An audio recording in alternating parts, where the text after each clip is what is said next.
what you know you can't explain. But you feel it. You felt it your entire life. That there's something wrong.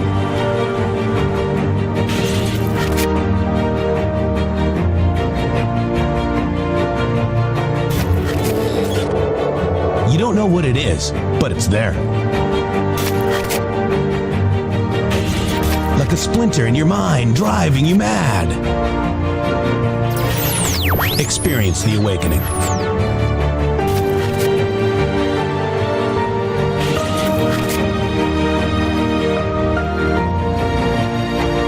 Brilliant anonymous researchers.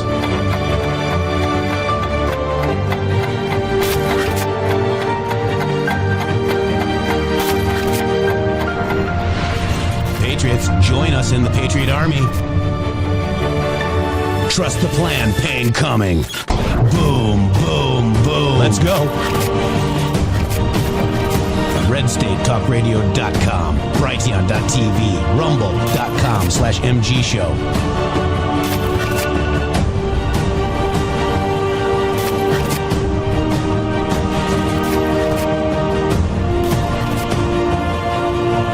The end won't be for everyone. That choice to know will be yours.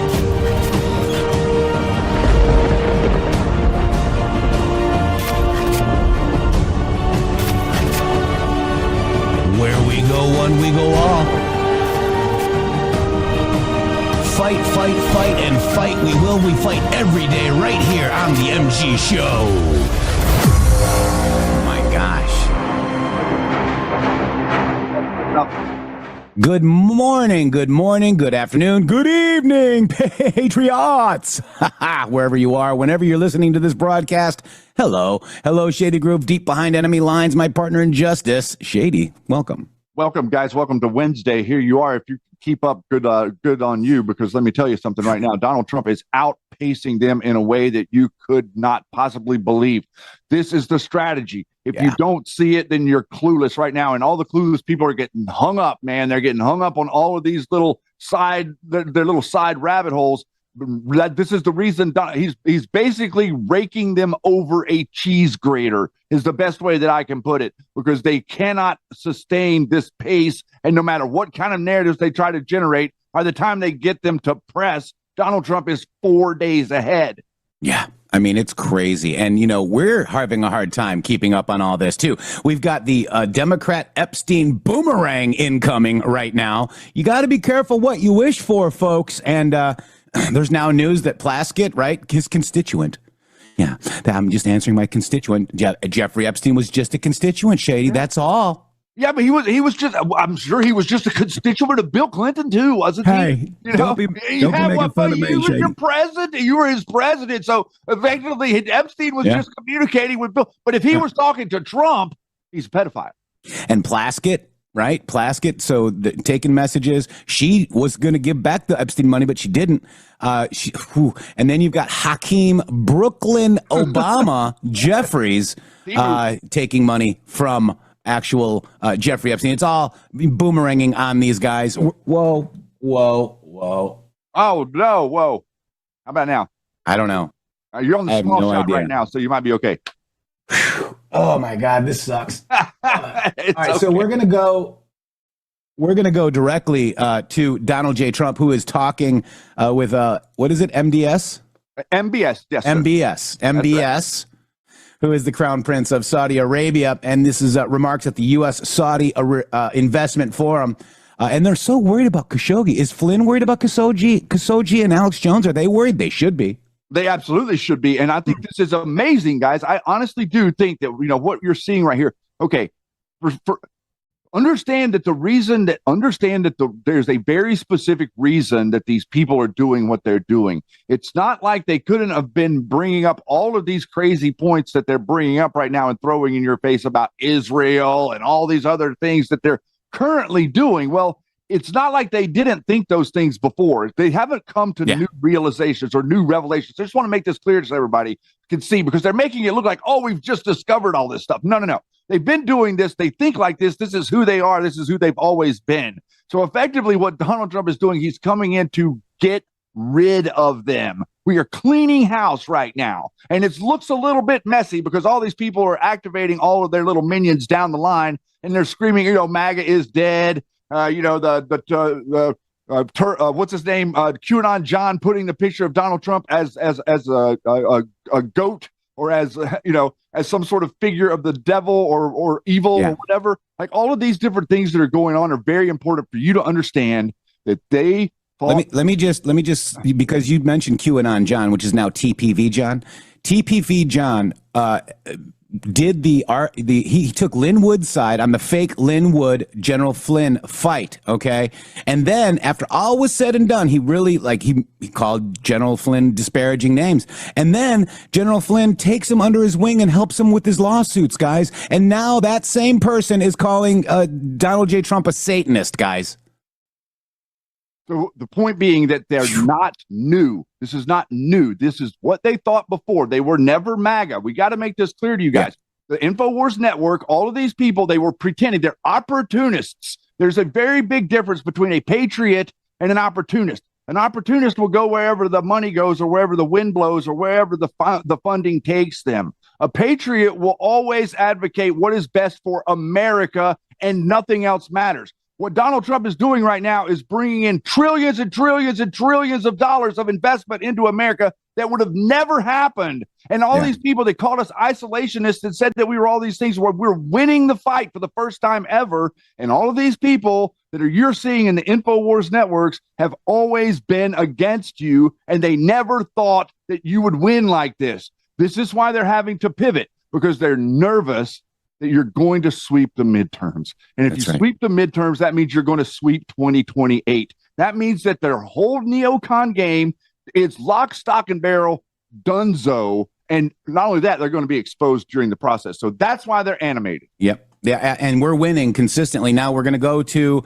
let's go, because it's happening now, and we're going to play it. This is Donald Trump delivers remarks at the U.S. Saudi Investment Forum. This is huge news, no matter what happens. So, real quick, Shitty, they're talking about the CIA, maybe the ABC News. The CIA said that Khashoggi. No, guys, do we trust the CIA that was corrupt AF, Shady Groove? No, and plus we actually know what happened there. Yeah, so, it was actually the CIA that took him out. Yeah, exactly. Well, yeah. All right, here we go. This is happening now. Let's they needed a news story, Jeff. They needed to weaponize a news story. Of course, a new psyop. Rise for the entrance of the 45th and 47th president. The 45th and 47th president, not dash. Okay, well, not through. No. Of the United States of America, President Donald J. Trump. And His Royal Highness Prince Mohammed ibn Salman ibn Abdulaziz Al Saud, Crown Prince and Prime Minister of the Kingdom of Saudi Arabia.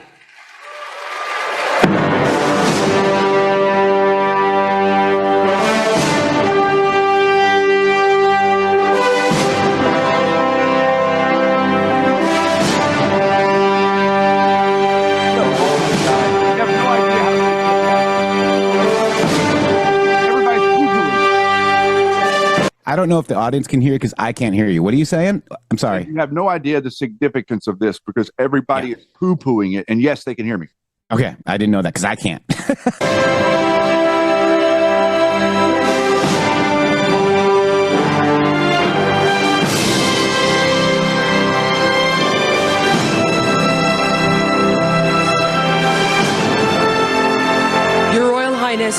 We now invite you to deliver your remarks. The floor is yours. سمو سيدي الكلمة لك. فخامة الرئيس دونالد ترامب، الحضور الكرام، يسعدنا نلتقي بكم اليوم في واشنطن بعد 6 أشهر من انعقاد منتدى الاستثمار السعودي الأمريكي في الرياض، الذي انعقد خلال زيارتكم فخامة الرئيس، حيث وضعنا الأسس لشراكة تقوم على النمو والتنويع الاقتصادي والابتكار، كما وقعنا وثيقة الشراكة الاقتصادية الاستراتيجية بين economic diversification, الدفاع والطاقة والذكاء الاصطناعي والمعادن النادرة والقطاع المالي. President, we laid the foundations for partnership based on growth, economic diversification and innovation, and we signed the strategic economic partnership document between our two countries. in a historic step to cement our economic cooperation. Today, we are delighted to sign investment agreements and projects that include sectors such as defense, energy, AI, rare minerals, and finance. This will contribute to generating huge job opportunities in our two countries and to economic growth. We contribute to strengthening our historical relations and developing investment tracks between our two countries in line with our ambitions. I invite you. And it's great to be here today at the U.S.-Saudi Investment Forum. Great group of people. The biggest, you got the biggest in the room. But some of the most talented, maybe most importantly, the word talent, successful and innovative business leaders anywhere on the planet. Whether you have come from near or far, we're delighted to have you invest right here in the hottest country anywhere in the world. Every leader is saying the United States we're the hottest country in the world. We're going to keep it that way too. But this has been, according to those that seem to say it, and I will say it, I would never say a thing like that because I want to be very modest. I always want to be modest as I can. They say this has been the best 9 months that any president has ever had. I'd say that's pretty good, right? But we've had a great 9 months. Now we have to do it more than a few more times. We just have to keep it going. We'll keep it going. I want to thank my friend, a great gentleman, Crown Prince Mohammed of Saudi Arabia, for his bold leadership and deep commitment to the ties between our two countries. Thank you. Thank you. Great gentleman. Yesterday, we had a phenomenal visit at the White House celebrating the 80-year bond between the United States and Saudi Arabia. We ended with an unbelievable show last night in a room that was far too small, but the next time you're here, you'll have a much bigger room. It's gonna be much bigger. I made more enemies last night by we had 119 people. That was a record for the room.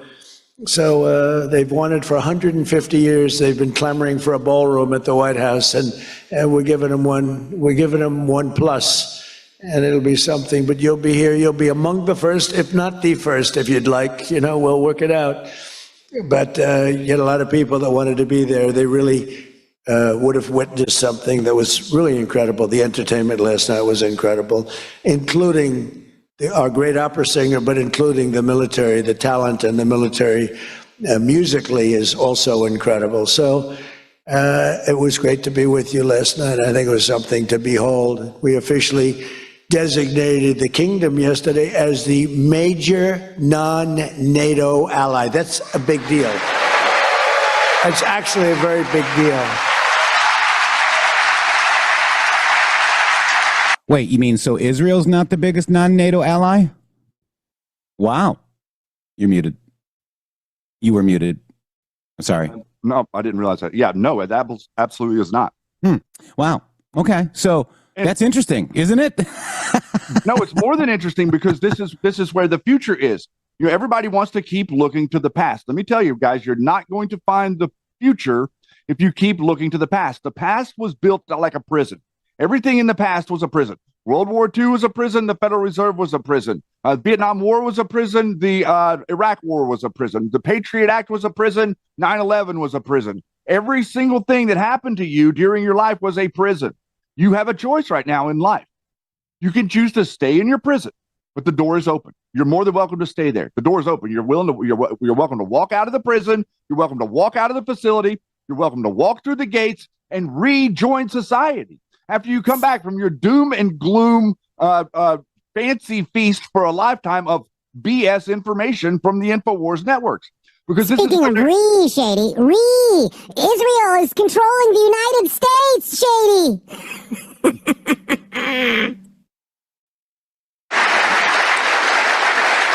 It's a great honor. That happens seldom, very seldom. If at all. So I just want to congratulate you on that. That's a sign of trust. We signed a historic strategic defense agreement yesterday also, and that's something that is likewise very rare, and it's very honored company that you're in. and we're going to be selling Saudi Arabia some of the greatest military equipment ever built. We build the best military equipment in the world by far. That's why we do the most business, including nearly 300 American-made tanks, is what you're buying, among many other things, the airplanes, and we're working on getting that approved very quickly. It's already approved, but don't worry.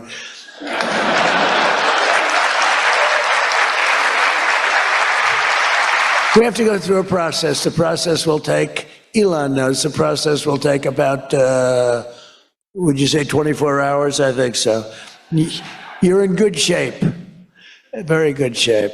The partnership between our two nations is among the most consequential in the entire world, and together the Crown Prince and I are making an alliance stronger and more powerful than it's ever been before. We've had good relationships and frankly not good. You didn't have a good relationship with Barack Hussein Obama. You didn't have a good relationship with Sleepy Joe Biden. But you had a great relationship with me, and now it's as good as it was, and probably even better if you think about it, because we took the dark cloud away from your country. It was called Iran and its nuclear capability, and we obliterated that very quickly and strongly and powerfully.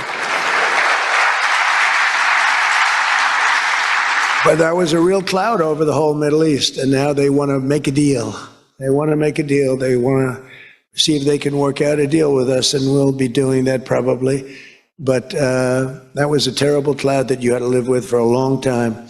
22 years they were thinking about doing that, the B-2s. That was even before the B-2s. Those B-2s, what machines they were, they flew in, they were undetectable, and they dropped their payload, and every single bomb hit its exact mark, which was a shaft going deep into the mountain. And every single one of them hit, and it was total obliteration. And then I was criticized by some of the fake news for saying the word obliteration was too strong, perhaps. They had no idea. Nobody saw it. 3 days later, when the Atomic Energy Commission went, they said it was total obliteration, beyond obliteration, they said. But they want to make a deal. We'll see what happens. This week, our countries also signed groundbreaking agreements on civil nuclear energy, critical minerals, and artificial intelligence. And I want to congratulate a lot of the great American leaders, business leaders that are in the room. And you'll do a great job for Saudi Arabia and for a lot of other people in the room that are buying your product, taking your product, and using your product. All of that is in addition to the $600 billion investment in the United States that Saudi Arabia announced during my unforgettable visit there last spring. Well, I said, could you try and get that up to $1 trillion? And yesterday, the Crown Prince announced that the number that they'll be investing in the United States is $1 trillion. So that's really an honor.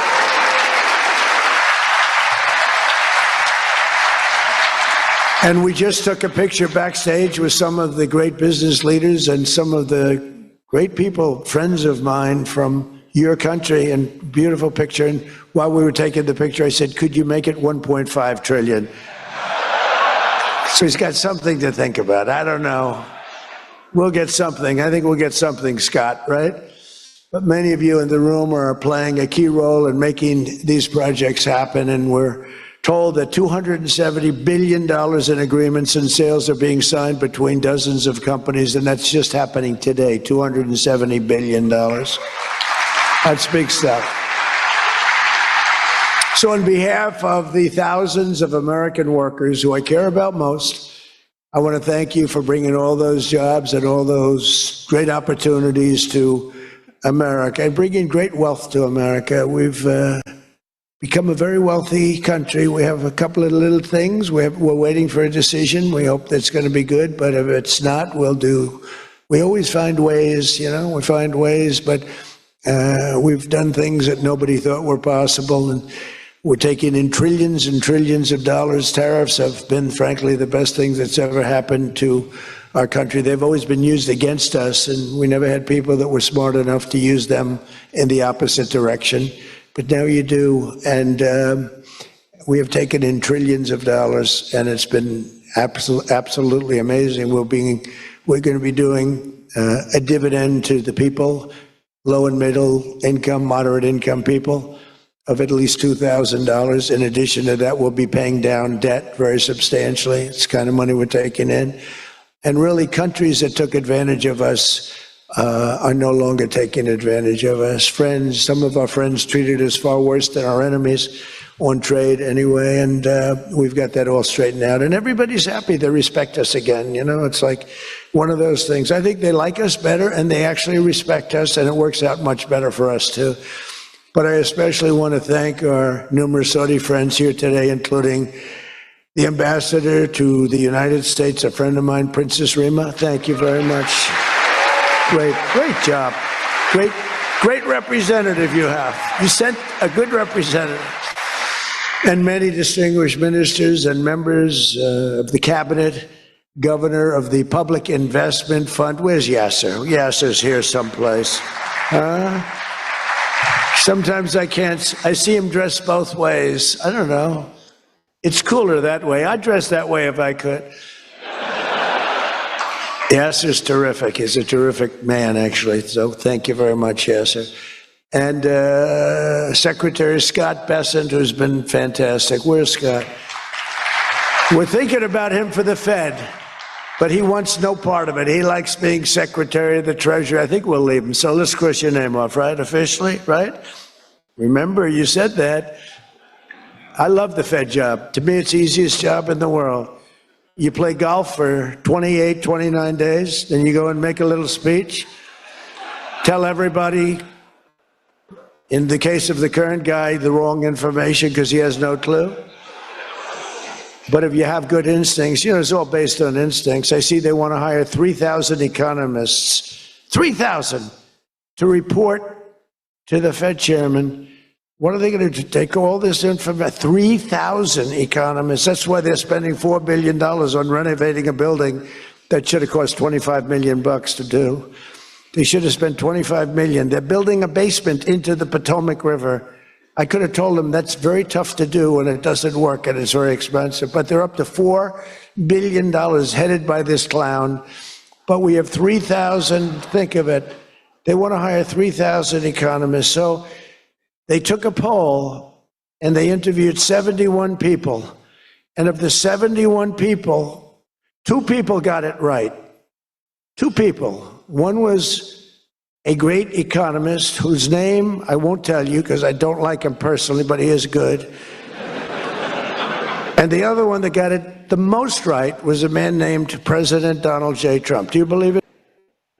And I didn't have an economist. Well, I had Scott. But we got it right, didn't we? Huh? We got everything right. Doug Burgum, where's Doug? Will you please drill a little bit faster? Between him and I'll tell you, you and Chris was great on television, and he's setting records. They're setting records, but I'll never be satisfied. Drill, you know, we got elected. Drill we must, I called it. Drill, baby, drill. Con Edison, a great utility from New York many years ago, they used to have it said, drill we must and dig we must. So when they were digging in a road, they'd have a sign, dig we must. Well, now we're putting those utilities to shame because I'm allowing all of those AI plants that are being built to build their own electric generating force, and they're building them like nobody's ever seen, and they're coming up with ideas and new contraptions like nobody's ever seen. And this way they can't blame me for not producing electric. I said, you produce it yourself. And actually they didn't believe I was saying that because nobody ever thought of a thing like that. They're building a massive plant. They were going to hook it up to a 200-year-old grid. And you know that wasn't going to work because there's no way of doing that. No way we could have done that. And I had the idea. This was my idea, approved by a couple of people. I said, why wouldn't that happen? They're building a plant for $50 billion. You know, if you build a shopping center for $50 million, it's okay. It's not a bad shopping center. $500 million, you're talking about top of the line. $50 billion. So when it was first explained, they're spending $50 billion. I said, no, you mean 50 million. No, sir, we mean 50 billion. And then I saw some of them that were the size of Manhattan. I said, they did mean 50 billion. And I said, well, what you're going to do is with that, how would you like to build your own electric generating plant? And they looked at me like I was crazy because something like that, they really didn't understand it. The smart guys, they didn't understand it. They said to me at the next meeting, sir, the biggest problem we have will be electricity. I said, you don't understand. I told you last week, you're going to build your own. I'm giving you approval to build your own plant, and you will be approved within a period of 2 to 3 weeks. It used to take 20 years prior to termination. In other words, you would wait 20 years and you wouldn't make it. You'd be voted down 5 to 4. I said, we're getting you approved in a 2-week, 3-week period. In fact, Lee Zeldin, one of the superstars of this administration, I said, Lee, if it's oil and gas, get them approved in 2 weeks. If it's nuclear, add another week. Because some are going nuclear, and they're doing, be careful, they better be careful, but they are going to be careful. They're the greatest people in the world. So now they come back and they actually believed it, and now they're being approved rapidly, and we have things being built, the likes of which nobody's ever seen. We're leading China by a lot in AI. And we're also bringing auto plants in from Canada and from Mexico. They took them, and they're all coming back. They're all coming back because of tariffs. If we didn't have tariffs, I mean, they like the fact that we won the election by a landslide on November 5th. That helped. But they're all coming back, and they're coming back from Germany and Japan. Toyota just announced, as you know, $10 billion worth of new plants. They just announced it last week. I went to various countries, and Japan was one of them. And Toyota's coming in with a $10 billion investment in 4 or 5 plants. Now, we're going to be more advanced than we were. So we led the car industry like 100% 50 years ago. We led the chip industry 30, 40 years ago. We had 100%. Then people came in and started taking it. I don't blame them, Taiwan, etc. They took 100% because we had no president that protected our industry. If we would have said, it's wonderful that you're going to Taiwan, we think it's great, but when you sell your product back into this country, there will be a 250% tariff. Nobody would have left. Nobody would have left. And Intel would have been a giant. Intel would have been, where's Jensen? Intel would have blown, well, he now owns a big chunk of Intel. He's got it figured all different ways. Where are you, Jensen? Stand up. You have done such a good job. And you had a good 2 days, I understand, right? A good 2 days. How's Blackwell doing, okay? Any recent competitors? Anybody going to blow Blackwell away in the next week? They say 10 years, I don't know, maybe 2 years, 3 years. But you will not be stopping there. You'll be going further fast, right? Amazing job you've done. I want to thank Howard Lutnick and Christy Noem for being here. Christy, Howard, good job. Really good job. My daughter Tiffany's here with her great husband, Michael. Thank you very much, Tiffany. Thank you, honey. She was a great student. She went to Georgetown. She was a great, great student, and she finished really right at the top, and we were proud of you. And she was so proud, and her graduation got canceled because of COVID. But I say if her name were something else, they probably wouldn't have canceled it. They didn't like that she did so well in school. They weren't happy about it. I say they canceled your graduation because you were a great student, and they didn't want, but other than that, I have no problems. You see, I don't take anything personally. Anyway, great job. And of course, hundreds of the top minds in technology, finance, and private enterprise from both Saudi Arabia and the United States. But my message to all of the leaders and investors with us today, and they are the best in the world, is very simple. Under the Trump administration, America is back and America is open for business, and America is actually stronger than it's ever been before, ever. We rebuilt the military in my first term. Foolishly, we gave a little bit to Afghanistan, but not very much compared to what we built. But now we're building it at levels that we've never done before. And in addition to that, we're sending a lot out to our allies, and we're making it possible for them to get it. I want those companies to build more plants, to build it faster. We want them to build it faster. The biggest problem we have is we have a backlog because it's so good. Every country wants our missiles, our jets. They want everything we have, and we got to go faster.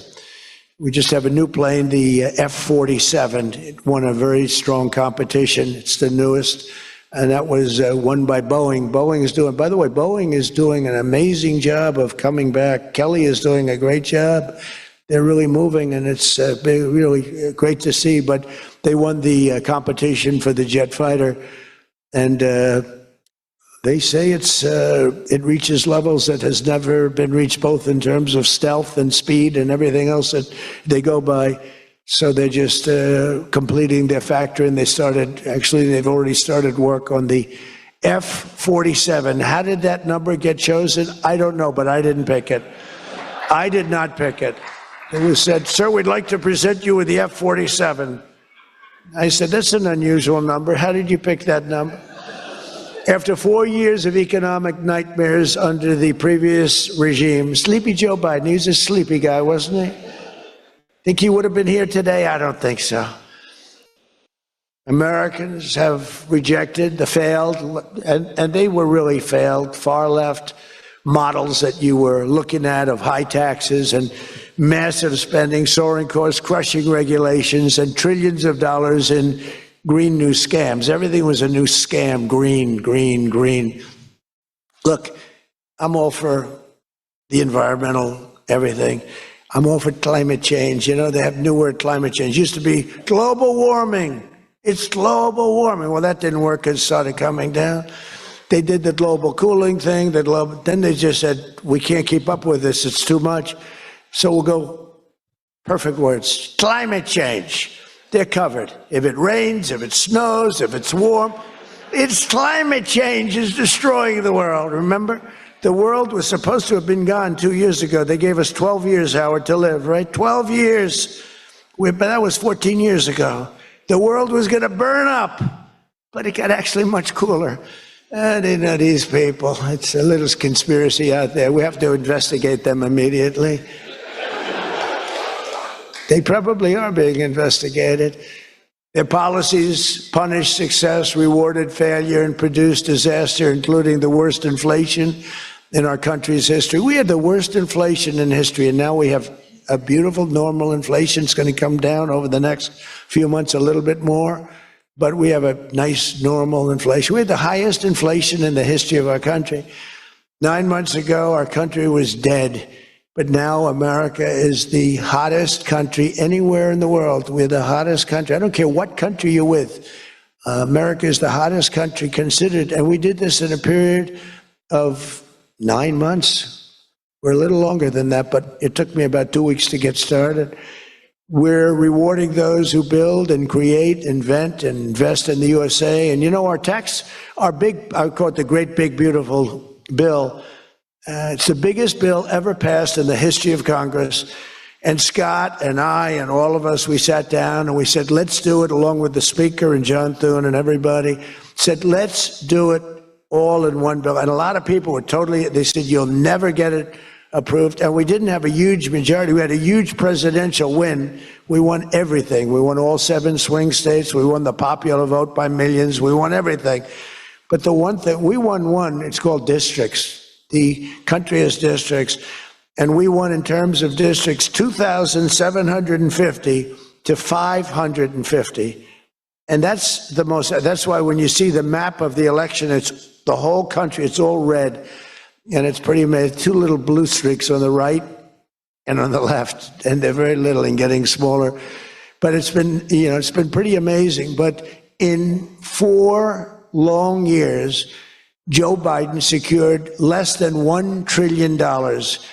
In 9 short months, I've secured $18 trillion to rebuild our factories, create hundreds of thousands of jobs, and bring back those beautiful words, made in America. So think of that.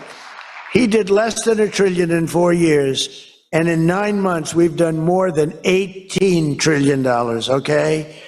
That's called success. And we think that by the end of the first year, it'll be over $20 trillion. So, and thank you very much. You helped with that little boost you gave us, that little increase. We appreciate it so much. We appreciate you. So as just one example, under the deals being signed this week, workers at GE Aerospace, I think he's here. Where is he? Stand up. What a job you've done with your new engines. And where are you? You're there. It's not a very good location for you. I thought you have been amazing. Great new engine that's supposed to be more efficient, more powerful, and less costly. That's not a bad combination. But GE Aerospace will soon be delivering dozens of new airplane engines for 787 Dreamliners in Saudi Arabia's commercial fleet. Big order. It was a big order just secured. Every new job and every new factory created by these announcements builds up our middle class and really strengthens the industrial backbone of America. And, you know, I view it differently. I used to view it as it's great, great, great. The stock goes up. I view it, everything is jobs now because I don't care. I care about jobs. And we have more jobs. It was just announced. We have more jobs right now than we've ever had in the history of our country. Those are big numbers. You know, it's like crazy. It's just a great stat. More jobs today than we've ever had in the history of our country. And we're going to be producing a lot more are coming. In my first term, we built the greatest economy in the history of the world, and now we're do it again. But this is really bigger and better and stronger. The first term, we had what was considered the best economy that any president has ever had. That's nice. And we got hit with COVID, remember? And we did a great job with COVID, but that was a horrible thing for the whole world. The whole world suffered. Your country suffered. Everybody suffered. And despite that, we had the greatest economy. And before that, forget it. We blew it off the charts. I'll never forget, I met with pollsters the day before I got the news about COVID, but I met with two pollsters because we were starting to think about the next election. They said, sir, if George Washington and Abraham Lincoln came back from the dead and they aligned and they went for the president, vice president as a combination, you'd be beating them by 25 points. And then the next day I was told that something strange is happening. There's a lot of death being reported in a certain country. I won't tell you which one because that country is well represented here, but you know which one. And thousands and thousands of people are dying. And I said, that's strange. What would that be? And it turned out to be a disaster for the world. There's, you know, nothing has been seen like that since 1917. I always thought that when I heard, you know, pandemic or anything you want to call it, but I always thought that was like an ancient phenomena, that could never happen in modern times, but it did. But we did a great job with all of the things that we did with the vaccines, with the so many of the drugs that we came up with, making you better. Regeneron is an example. Regeneron was fantastic. I give them great credit for what they did. But we did great, and then we started doing the gowns and the masks and the goggles and the ventilators. We were sending ventilators all over the world. We became the king of ventilators. But what a period of time that was for all of us. But despite that, we had the greatest economy in the history of our we had the greatest economy in the history of the world. And I'll tell you, it was an amazing time. But this looks like it's going to be blowing it away, because when these plants, which are being built now, and many are going to be started very shortly, many, but when they open, we're going to see numbers the likes of which nobody's ever seen before. And, you know, in some cases, you're building extremely complex plants. You're building plants to make computers and to make telephones, to make a lot of different things, missiles, but you're building plants that make things that are very, very detailed, and you have to have great knowledge. And you're coming here and you find, if we don't have people that did that before, we are allowing you, and I may take a little heat. I always take a little heat from my people, the people that love me and the people that I love. They happen to be toward the right of center, toward the right. Sometimes they're way right. But if you have to bring people to get those plants opened, we want you to do that. And we want those people to teach our people how to make computer chips and how to make other things. You can't come in, and I'm explaining, you can't come in, open up a massive computer chip factory for billions and billions of dollars like is being done in Arizona, and think you're going to hire people off an unemployment line to run it. they're going to have to bring thousands of people with them, and I'm going to welcome those people. Now, I love my conservative friends. I love MAGA, but this is MAGA. And those people are going to teach our people how to make computer chips, and in a short period of time, our people are going to be doing great, and those people can go home where they probably always want to be. You know, when people are born someplace, they tend to want to go, and we have the greatest country in the world, but they want to go. But they're going to do. We had one case in Georgia where a battery factory, batteries are very dangerous to make. They're complex, much more complex than people understand. And they spent $1 billion to build a factory, and they were told to get out. And I said, stop it. Don't be stupid. And we worked it out. And now they're teaching our people how to do it. But they're going to have to spend, Jensen, I don't think you can open up a big plant with your friend from Taiwan where we're going to have 40 or 50% of the computer chip business at I don't think you can do that with people that don't even know what a chip looks like. Do you agree with that? So somehow, you know, the people that are against this are really, really smart. They're unbelievable patriots, but they just don't understand. Our people have to be taught. This is something they've never done. And we're not going to be successful if we don't allow people that invest billions of dollars in plant and equipment to bring a lot of their people from their country to get that plant open, operating, and working. I'm sorry. So my poll numbers just went down, but with smart people, they've gone way up. They've gone way up. And I mean that. So for those of you that are doing the plants, you're going to have all the help you need, and you're going to do a great job. And you're going to teach our people how to do it, and our people are going to be just as good as your people ever were in not such a long period of time. Since the election, the stock market has set, and this is a little more than 9 months, 46 all-time record highs. And the growth is now amazing, and it's lifting up the Americans and American economy like nobody's ever seen before. It's the biggest, there's never been a period of time like this. Wages for hourly workers are rising at the fastest pace in 60 years, and real wages for construction workers are up $2,200 a year, and that's good, and that's spending. They're going to spend. They're going to buy many of the things that you're making. In 9 months, we've lifted over 600,000 Americans off food stamps, and that's happening rapidly. You know, when we had the problem 2 weeks ago on the SNAP, and they talked about all of this, the numbers. So when I left, which was a rigged election, by the way, but that's okay. You know, they used to go crazy. I'd say rigged, nobody complains anymore because now they realize it was, and it's been proven, and it continues to be proven. But when I left, that number was $7 billion. Now it's $47 billion. That's Biden.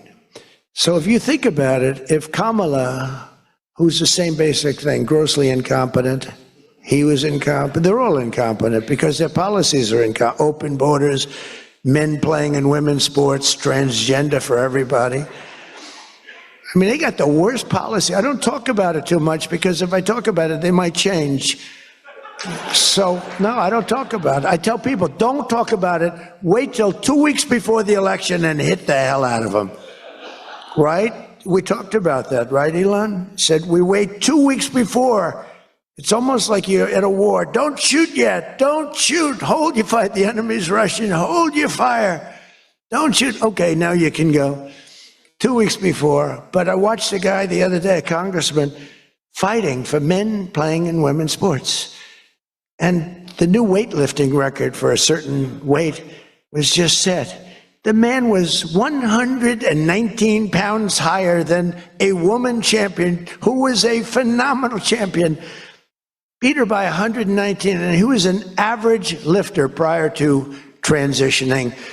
A lot of the Saudis are sitting here saying, what the hell is he talking about transition? They don't do a lot of transitioning. They're sitting here, the Saudis are saying, what is he talking about? They're saying, what do you mean women are playing against men? No, that doesn't happen, does it? Yeah, it does. These people are crazy. 1.9 million more American-born workers are employed today. Think of that. than when I took office. So we picked up almost 2 million workers, and more Americans are now working, as I said, than at any time in the history of our country. Under Biden, 1 out of every 4 new jobs went to increase the size of the federal government. So in other words, 1 out of 4 was a federal worker. Well, I love our federal workers, but that's not the way you can build a country. It's a short road to a disaster. Under my administration, 100%, think of that, of all new jobs created came out of the private sector. In fact, Huge. the federal government, Huge.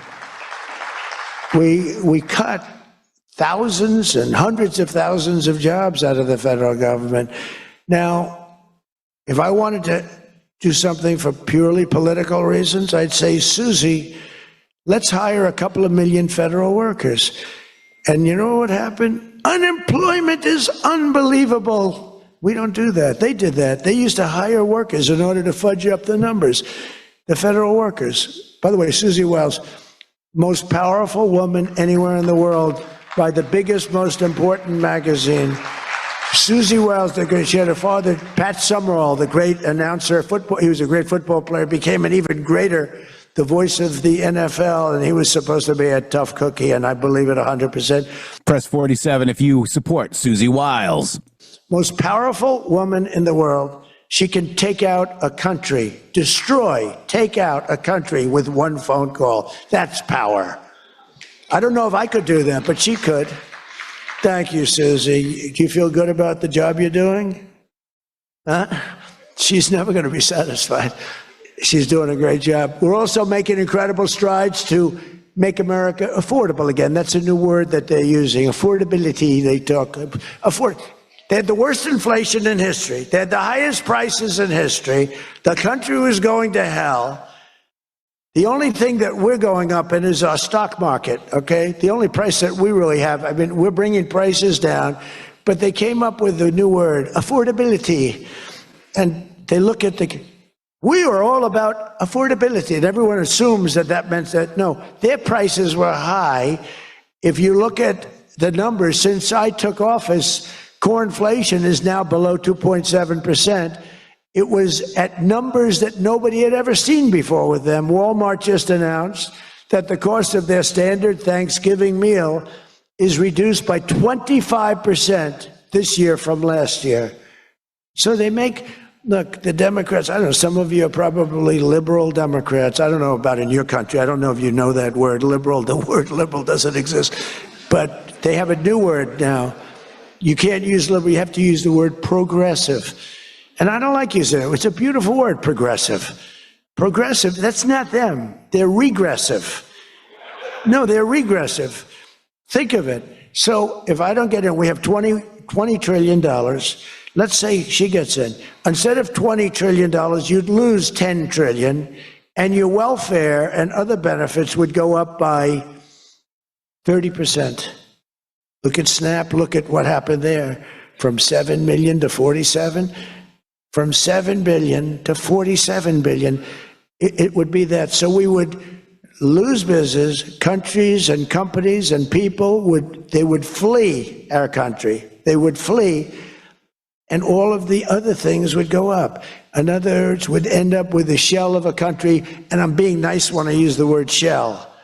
This country would have been in big trouble, and I don't want to get him in trouble, but that gentleman right there, the most respected man in the room, that's today because we're here. Most respected man, I have to say that. Don't worry, when I'm with other countries and the leaders sitting there, I say the same about them. Don't worry. Don't get carried away. No, the most respected, one of the great leaders, he told me when I was in his country, he said, and I use it all the time. Sometimes I refer to him because I have great respect for him. I figure it sells better. But he said exactly these words. He said, it's amazing what you've done. 1 year ago, your country was dead. And now you've got the hottest country in the world. You were the first one that said that. And I've used your name hundreds of times. I use your name, I say, that King of Saudi Arabia said. But anyway, but it's true. We were a country that was in really bad trouble. We were a country that would have been dead, I believe, within a year or 2 years after the election. We were headed in a very bad direction. And now we're headed in the best direction I think that we've ever been headed. According to the USDA, Turkey is down, think of that, 33%. And I'm not talking about the country of Turkey. He's doing fine. Erdogan is doing good. Just want to, I don't want him calling me. I'm not down 33%. He's a friend of ours. We got to take care of our friends. Since March, egg prices are down 86%. Think 86%. Many other prices are down in a similar number. When I first came into office, my first 3 days, I had a news conference, and they started screaming at me. Those people, it's a lot of people back there. Look at all the fake news. They started screaming at me, eggs, eggs. I didn't know anything about it. I said, what's going on with eggs? They're up quadruple. I said, I've only been here for 3 days, and we'll work on it. And we got them down very substantially. They said, don't buy eggs for Easter. At the White House, we have an Easter egg hunt. We buy thousands of eggs. People come from all over, thousands. They asked me, sir, would it be possible this year to buy plastic eggs? I said, I'm not buying plastic eggs. The kids are going to pick up an egg. They're going to, what the hell kind of an egg is this? And we bought maximum number of regular eggs, and we got the prices. Brooke Rollins did a great job, Department of Agriculture. She did a fantastic job. And eggs are way down now. Mortgage rates are down despite the Fed. Scott, you got to work in this guy. He's got some real mental problems. And there's something wrong with him. It's just sweet. I'd be honest, I'd love to fire his ass. He should be fired. Guy's grossly incompetent. And he should be sued for spending $4 billion to build a little building. I'm building a ballroom that's going to cost a tiny fraction of that, and it's bigger than the whole thing put together. You got to work on him, Scott. The only thing Scott's blowing it on is the Fed. Because the Fed, the rates are too high, Scott. And if you don't get it fixed fast, I'm going to fire your ass, okay? I can't tell you, Scott, sir, don't fire him. Sir, please don't fire him. He's got 3 months to go. Don't fire him. I want to get him out, Scott. Please. He's a voice of reason. You're very lucky you have him, I'll tell you that. You've done a good job. I think Howard's a little bit more for firing him. Right, Howard? I think Howard would say, get him the hell out of there. Anyway, well, congressional Democrats wanted the largest tax hike in history. They wanted to raise your taxes by 42% of you, 44%. I proudly gave you the largest tax cuts in American history. Don't forget, the great big beautiful bill doesn't kick in until January 1st. So all these numbers that you're reading about, all these great numbers, that's without the tax cuts. The tax cuts take effect on January 1st, and that's no tax on tips, no tax on overtime, and no tax on Social Security for our great seniors. Even people that go buy a car, they've never had this. Middle-income people don't know what the word deduction is. They don't know. This room, they live on deductions. Me too. How much of a deduction do I get? We all live on it. Middle-income people, they don't know about it. They don't really have deductions. We're giving them a deduction on the interest if they buy a nice Tesla car and they borrow the money. You're so lucky I'm with you, Elon. I'll tell you, has he ever thanked me properly? Although I do let him buy other than electric cars, but these are minor details. We had a mandate, which even Elon thought was ridiculous, that everybody has to have an electric car by 2030. And once, fortunately, he said, that's a ridiculous thing. So I keep quoting, but I'm giving them a deduction. Now, Elon would like to have it differently. A deduction only if you buy a Tesla, right? But we'll let it be for everybody. But think of it. You get a deduction on the loan, on your interest payment. I think that's going to be an unbelievable boon to car sales. I think it's one of the biggest things, and we'll see, but I think it's going to be. And the biggest thing I've done for business and jobs is deductibility. all of that money that you're spending, 100%, think of it, expensing for all new equipment purchase, factory construction, including structure. Every single thing you're allowed to deduct expensing 1 year. And that's what made our first tax bill, in my opinion, more than anything else, bringing your money back in. We have that, we have everything. Trillions of dollars, hundreds of billions, but trillions of dollars. Apple alone, Tim Cook brought in hundreds of billions of dollars. You couldn't do it under the old tax code. You'd have to pay so much tax. And just the bureaucracy of it, we made it very simple. We charged a fair rate, and we took in billions. Well, we have that. But the expensing, to me, was the thing that made it so successful. And the other thing is all of those tax cuts that we got, that was the largest tax cut in history. On top of adding to those cuts, we extended the original tax cuts. If we didn't extend, you would have had about a 58% tax increase from that point, and we were able to get that extended. So I want to thank the Speaker of the House, and I want to thank John Thune.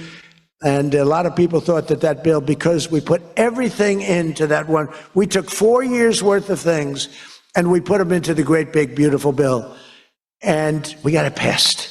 It was close, like about a quarter of a vote. It was on fumes. We thought for a couple of moments we were not going to be able to get it.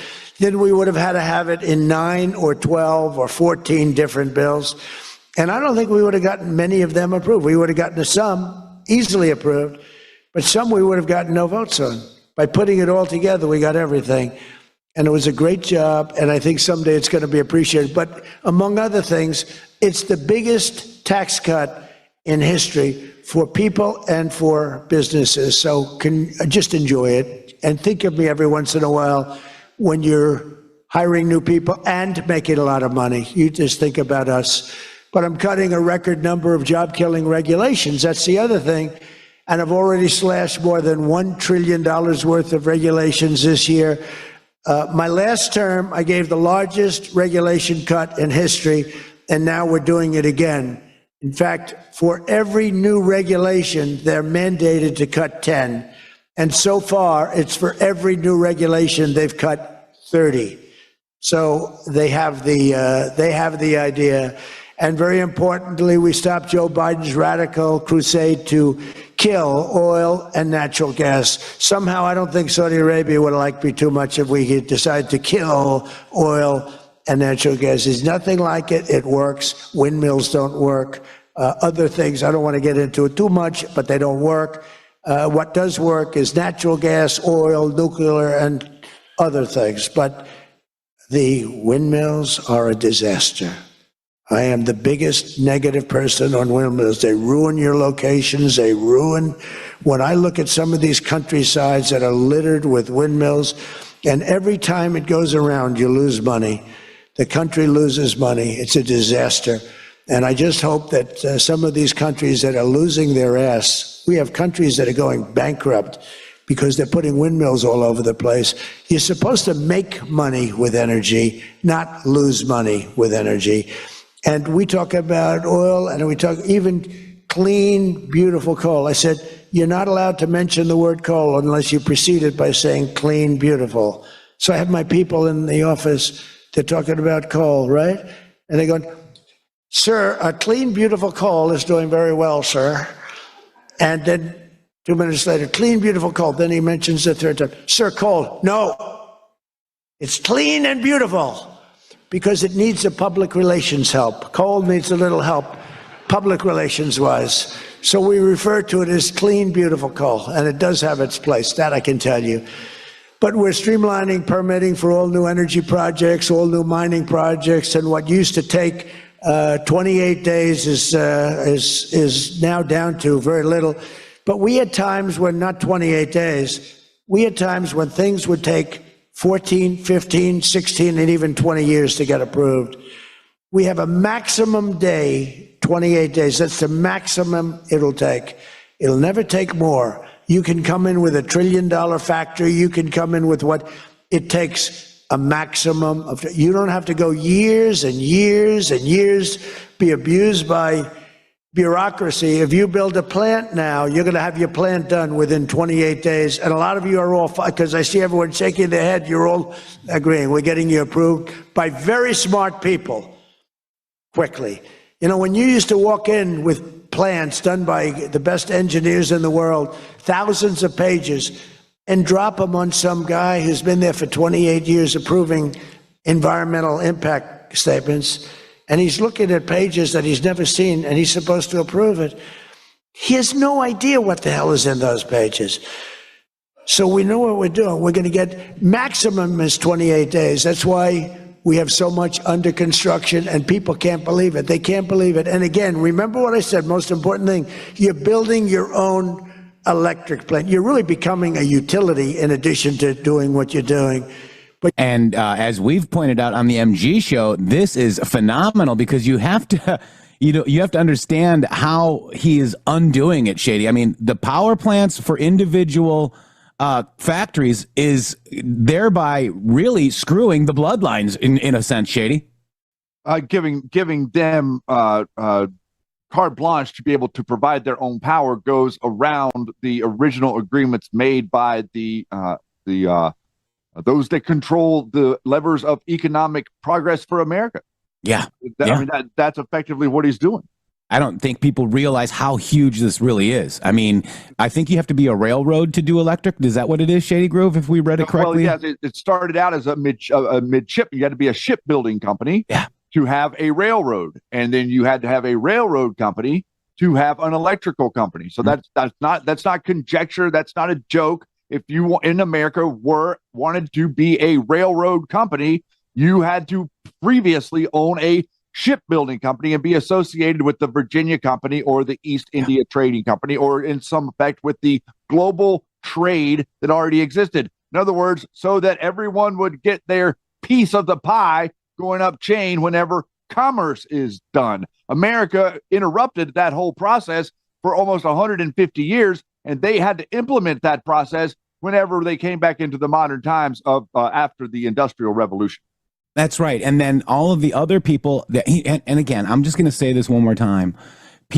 Most people do not understand economics. So that's why they get their heads wrapped around Epstein and all these other ridiculous psychological operations, because they can get their, head around that. You have to understand economics and what this man is really doing to cross the Delaware. Crossing the Delaware is what George Washington did. But what Trump is doing by crossing the Delaware, it's the United States of America and body politic fund, basically, Shady. That's what this is. It's about crossing the bloodlines. That's where the fund is, in Delaware, Shady. So if we want to get into this, and he's still going? Not anymore. But okay, was that it? Where are we at? It's about it. Yep. Okay, I've got a few stuff. I'll wrap up after he's done. Okay, it's already done. Okay, all right. Yeah. Cool. All right, so a number of things, and I need to get around a couple of things here for you guys to understand. Get back to the point of what I was saying earlier. The agenda is to make you broke. The agenda is to make you poor. The agenda is to make everything scarce. I cannot make you afraid. I cannot make you a criminal. I cannot make you afraid if you have plenty. I cannot turn you into a criminal if you have plenty. Do you understand that? Be very clear about what I'm getting ready to say to you. I cannot turn you into a criminal if you have plenty, because if you have plenty, you would never go steal from someone else. Okay, this is the orientation that we need to realize that Donald Trump is trying to hand us back on a silver platter. As a matter of fact, with really out you having to do a lot of heavy lifting. What are you saying right there? 3,000 economists that Powell is trying to hire. What's he trying to do? Is he trying to rehire all the government employees that we just threw out? Guys, the old world is gone, and you have to understand that. What's the old world? The old world is scarcity. The old world is scarcity. They've got us all out here fighting for crumbs. I want you to take a moment in your life right now. If you're listening to my voice, you're listening to this show, you're thinking about the future. You're not thinking about the past. Okay? There's cause and effect in life. Cause and effect. Effect is if you live in the past. Okay? You're living in something that's already happened. The cause is what you can do today to better your future. That's the cause. This is what Donald Trump is trying to do. He's trying to get you out of the effect reality, which everybody is in. Doom and gloom. Oh, the sky is falling, Chicken Little. That's the effect reality. You're more than welcome to live in that. Like I said earlier, it's a prison cell. The door is open. You're welcome to walk out. Or you can live in the cause reality, where we mandate that the future be bright for everyone. The future is this. The future is the artificial intelligence that Donald Trump is talking about implementing in America is going to free us as a country from the slave labor that we are having to endure under the man. The man that we're talking about are the bloodline controlled Fortune 500 families that dictate to you every single day what it is and what it is not you are capable and you are not capable of. The artificial intelligence puts the tool in your hand. It puts the tool in your hand. Don't think about this esoteric stuff. Oh, the 5G warfare, they're going to come at me. The artificial intelligence. That's fear. You're using fear. You're not going to get anywhere with fear. You got to get over that. You got to get past that. You've got it in your hand. You can pick up this phone right now and you can record a video of yourself playing a song and post it to TikTok. You can make something of like a recipe, a family recipe that you could publish a cookbook. All of these things. You've got to look inside yourself and you say, what did God put me on this earth for? God didn't put me on this earth to be a pencil pusher for some schmuck in an office somewhere. He put me on this earth to do something good for myself and for my family and for all of us involved. So what can I do? How can I reorient my mind to have the future be the golden age for me and my future, and then set an example as I can point to the leader of the country as an example to lead me out of poverty and scarcity, everybody. We have literally come to a point where Donald Trump trying to solve a problem is the problem. You understand that? Donald Trump trying to solve the problem is the problem that the InfoWars people have with him. Donald Trump trying to solve the problem is the problem the globalists have with him. They have no intention of solving anything. Their intention is to destroy it. Yeah. Yeah, instead these ridiculous Trump is controlled by Israel narratives. Correct. All the stuff that they're doing, everything Trump does, they have a psychological operation for it, Shady. Right. I mean, it's insane. And it's set in place because this is what I was saying earlier in the show. Whenever we're saying how fast he's going, this is how he's staying away from them. He's breaking their backs trying to keep up with them. Meanwhile, they're acting like they're somehow smarter than he is. You noticing that? Yeah, well, yeah. Everybody knows better than Trump, don't they? Yeah, everybody's smarter than Trump. Yeah. Are we live? I mean, everybody is smarter than Trump. And that brings me to the the posts with speed in it. We got Godspeed, we got that, but speed. That's what Trump is doing. So this is interesting here, Shady Grove, because it talks about, what is a cult? Who is worshipped? Why is this relevant? Snow White, Godfather 3, speed. So they're staying away from these guys. Like you're saying, POTUS, you are all heroes, come home, save speed. So what is Anderson Cooper's background? So that's the media, right? Why is this relevant? Snow White, Godfather 3, speed. So this could actually kind of be a little bit of a pesky Q-proof, Shady Grove, because everything has meaning. Everything has meaning, and everything that they do has meaning also. And I think that people overlook that. I think that people overlook the idea that the stuff that Candace Owens is doing has meaning. I think you're overlooking that the stuff that Steve Bannon has been doing for the last 4 years has meaning. The meaning was to generate optics to turn people off to Donald Trump. And they're still out there running this stupid stuff. Like, you got the Proud Boys out there running around in Portland acting like, what? You're not protesting. Just think about it for a second. You're not protesting anything. So what are you doing? You're being a vigilante. Okay. Vigilantism isn't supposed to exist in America, guys. Vigilantism is exactly the same thing that BLM is. BLM and Antifa are vigilantes. Proud Boys are trying to be the vigilantes for the right so that the globalists on both sides can have us tearing each other's eyes out as they steal everything that's not nailed down. And then they had Jake Lang, who was in January 6th, swinging an aluminum bat at Capitol Police in Dearborn, Michigan, walking around with bacon, trying to incite violence down there, Shady Grove. And he's running for Senate somewhere. Jesus. And Flynn Network is supporting that bid. And of course. Jones, of course. He's wearing a bulletproof vest. Crazy. And so you asked what is happening too with these protests. What are the ICE protests doing? This is Tom Homan laying it out, Shady. Check this out. Yep. You're looking live, Mr. Homan, of some shots. Big protest out in Charlotte where Charlotte's web is unfolding. Well, what would you say to those people out on the street threatening ICE officers all wound up at night? You cross the line, you're going to be prosecuted. You slash a tire, you're going to be prosecuted. You impede ICE, you're going to be prosecuted. Pam Boendi's doing a great job. President Trump told me personally months ago, zero tolerance. You break the law, you impede us, you will be prosecuted by the federal government. I'd also ask them what they have achieved. What did they achieve in LA protests and Chicago protests and Charlotte protests and New York City? What did they achieve? I'll tell you what they achieved. Every time they do this, they achieve more officers are sent to do these operations, more arrests are made, and we flood the zone with more officers. The results of all this foolishness, more arrests, more safety on the street, more ICE officers, they're not going to stop us from doing this. We're going to be there tonight. We're going to be there tomorrow. We're going to be there every day because President Trump made a promise to the American people that we're going to have the biggest deportation operation this country's ever seen.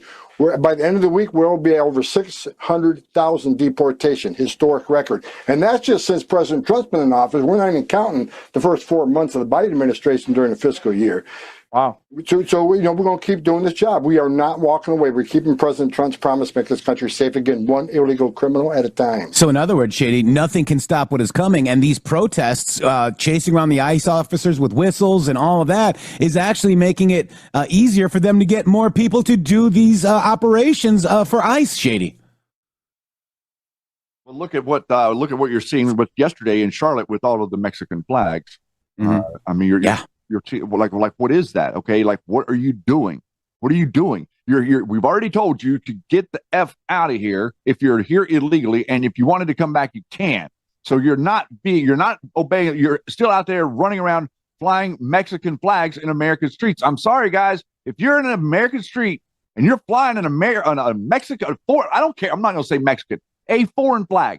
If you're in a street of America and you're flying a foreign flag, I want DHS to come up to you and ask, or Homeland, or not Homeland Security, but Border Patrol to ask you where you come from. That's right. I'm sorry. I don't care if you're in Dearborn, Michigan. I don't care if you're in Phoenix, Arizona. I don't care if you're in Los Angeles. If you're flying a flag in the street protesting law enforcement that is law, been negotiated, legislated, implemented, and written into law, substantiated by the Constitution because it's law.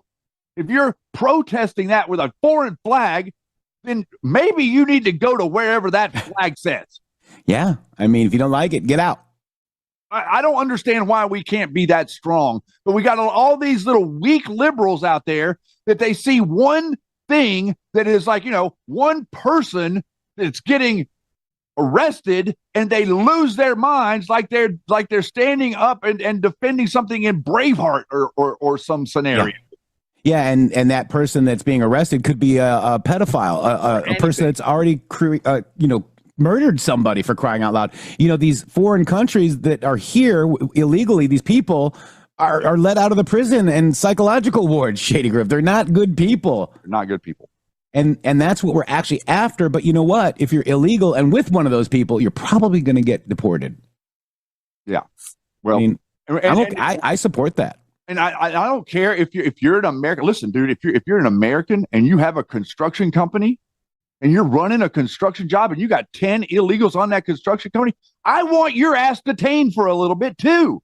Yeah. I'm sorry. I want to know why you're hiring 10 illegal immigrants to work on this construction site as opposed to hiring an American. That's illegal.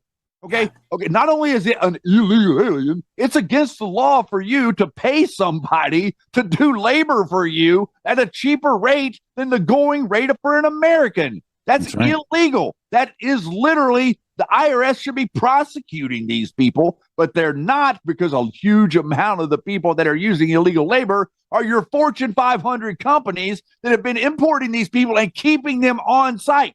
You go on site to a Tyson factory, or you go on site to one of these large beef producing sites, you will find resident illegal immigrants on site. They feed them, they clothe them, and they get them their EBT card, and they never have to leave the premises.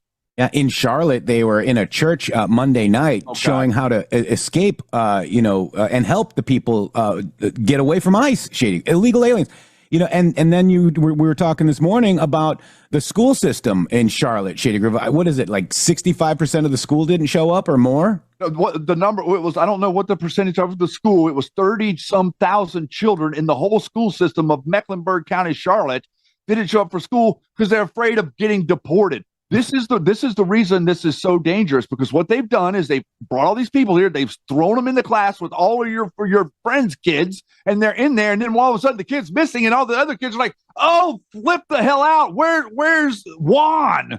Yeah. Whew. Wow. That's all the way they thought they could embed it. So let me just play this real quick. This is Jake Lang, Shady Groove, and he's there with the Cam Higbee that was from Portland. The same, people that were there with the Proud Boys, and they came over to Dearborn, Michigan. What stands out to me is BG on the scene. Yeah, BG on the scene, who I think is there. Part of Antifa. Always right? Antifa. Always left. The Antifa's right there. Yep. And he's banging bacon on the Koran. Hey, yo, guys.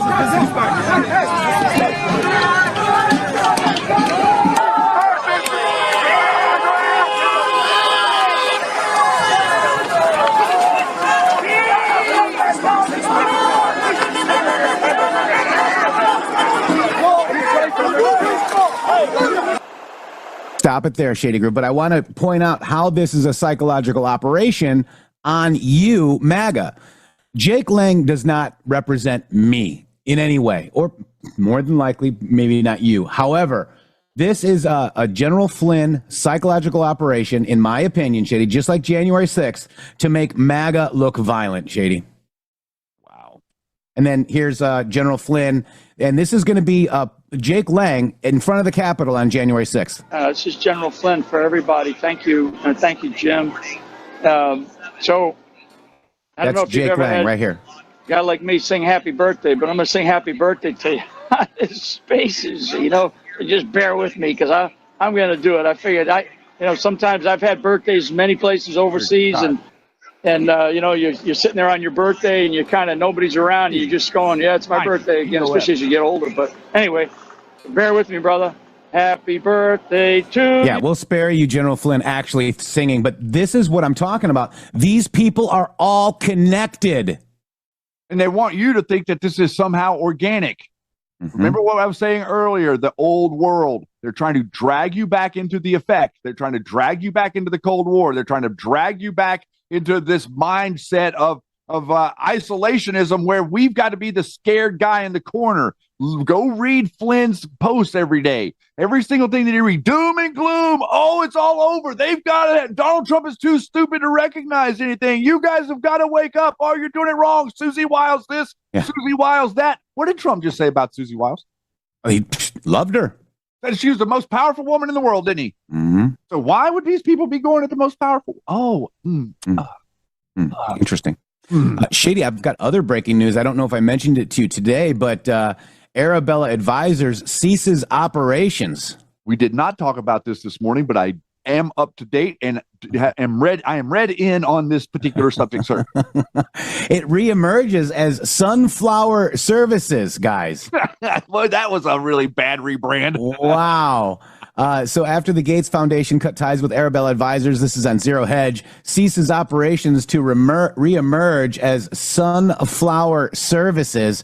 Nearly 3 months after the Gates Foundation decided to sever its ties with a philanthropic advisor, Arabella Advisors, dark money network of nonprofit entities that the MG show has been talking about for 4 years. Now people are starting to talk about it. Wow.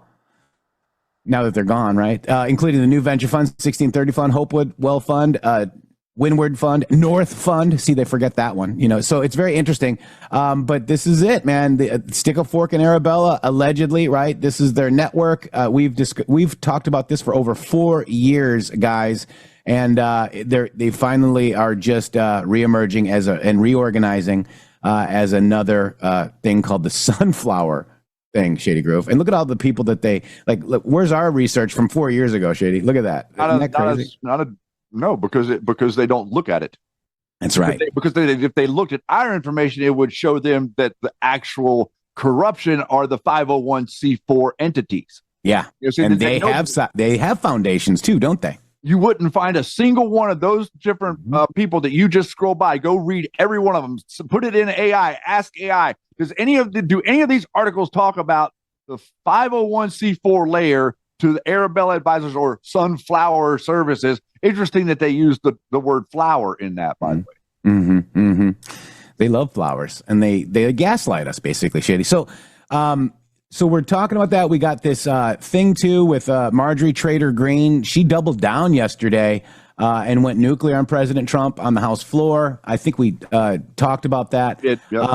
We got Congressman Ralph Norman officially files to strip Democrat Stacey Plaskett of her committee reassignments and launch a full ethics investigation into her collusion with Jeffrey Epstein. He says, like, Plaskett, was coached by Jeffrey Epstein in a 2019 hearing and congratulated after the message by Epstein, good work. And apparently, Shady, that went to vote, and they added another person to that vote, so it failed. Interesting. Yeah, they added a Republican out of Florida to that as well. So that's how they went around and they got the Republicans to vote against Stacey Plaskett because they put a Republican in it as well. I was wondering exactly what happened. I saw that's how it went down. I'm like, how did that work out? Yeah. Oh, wow. I have a post that was deleted by the author. I don't know who it is. Haven't you figured it out? It's about their corruption, right? Oh, I think it was Luna. But Luna actually posted something about it and said that, there's backroom deals being had. And, she didn't name it, but we figured it out. It was Corey Mills, Shady Grove from Florida. Yeah, and what's going on with him right now? Isn't there some issues with him, like stolen valor or something? Is that real? I'm not exactly sure. I didn't dig into it, but, maybe we should have separate votes. Yeah, I mean, I was like, I saw that was starting to come up. I'm like, okay, why are they digging in on this guy? Like, I don't, whatever. Yeah. I like whatever's out there we want to be seen, but it's just interesting how these things bubble up. That's right. So here we go. So this is the boomerang, Shady Groove. In 2013, Brooklyn Obama, Hakeem Jeffries, was exposed for requesting a meeting and donations from Jeffrey Epstein after he was a known sex predator. Shady, check this out. Yeah. Colleagues' coordination with Epstein. Hakeem? Another email shows Democrat fundraisers invited Epstein to an event or to meet privately with Hakeem Jeffries as part of their 2013 effort to win a majority. So Hakeem Jeffries' campaign solicited money from Jeffrey Epstein. Wow. That's what we found in the last document batch. The files underscore why former President Trump must appear for his deposition. We've subpoenaed him. To date, the Democrats have done nothing to help us secure his appearance. I support full transparency. The Oversight Committee will continue to work to get the truth to the American people and to get justice for the victims. That's our goal of this investigation. With that, I yield back. Follow the money is what they're going to do now. And you're going to see a lot with this Epstein victim things. I think the money that Jeffrey used from these, I think that there were fake victims, maybe not all, but there were some fake victims that got $20 million and they bought the $20 million, the $20 million settlement for $5 million to give to the person that day. And then they used it to stack and fund people that they want in charge. But it's crazy, Shady. It's crazy. These people are insane. Well, money's not an obstacle. The money's not what they're doing is, it's all about how do you properly move it around into the right people's hands. You talk about the heir, Ghislaine Maxwell's dad, that his fate was similar to that of L. Ron Hubbard. Yeah. People don't realize, how these people, next thing you know, it's like the boat comes back and the person's not on the boat. It's like, where did they go? Yeah. And then let's listen to Josh Hawley last night, Shady Groove. Check this out. Hakeem's people asked Epstein to come to dinner and meet him after he was convicted for fooling around with a 14-year-old. Now. Yeah, how about that? I mean, this is why the Democrats they're going to regret I think, ever playing around with this, and they're going to regret embracing transparency, though I'm glad they did. They thought, I think, that the files would never become public. They thought this was all a game. Well, guess what? They're going to get their wish. They are going to become public. The president's going to sign the bill. The president's been right all along on this. He said months ago, make public everything you can that's not classified. Now Congress is finally going to do it. And I think we're going to learn a lot, Jesse. A lot of people suddenly are going to get real reticent to talk about Epstein, whether it's Hakeem Jeffries, whether it's Larry Summers, that Harvard president you mentioned a second ago who worked for Barack Obama. We're going to find out a lot about a lot of folks, because you know what else is in this bill that just passed tonight? It's got to be a searchable database. So any American can go in and read the files for themselves. That's how it should be. I'm looking forward to seeing what's there. Boomerang. Boomerang is what's there. You're going to see a massive boomerang, guys. And this is the House Oversight Committee, James Comer today, Shady, that reveals that the House Oversight Committee has subpoenaed Jeffrey Epstein's banks, and they're going to follow the money. Check this out. The banks were notifying the government. The banks suspected that this type of activity was taking place with Epstein, by all accounts. So, we're gonna try to determine what the banks knew. But the banks did what they're supposed to do. If they filed those suspicious activity reports, then it's up to the federal government to follow through. So there are many steps along the way where I believe these women, these victims or survivors, whatever you want to say, they were let down by the federal government. The federal government didn't do its job in protecting people, in identifying criminal activity and doing something about it. Do you have a... The banks were... So what happened is there was money that was flagged, but it's up to the federal government to investigate that flag. And guess what they didn't do, Shady Groove? They didn't investigate. No.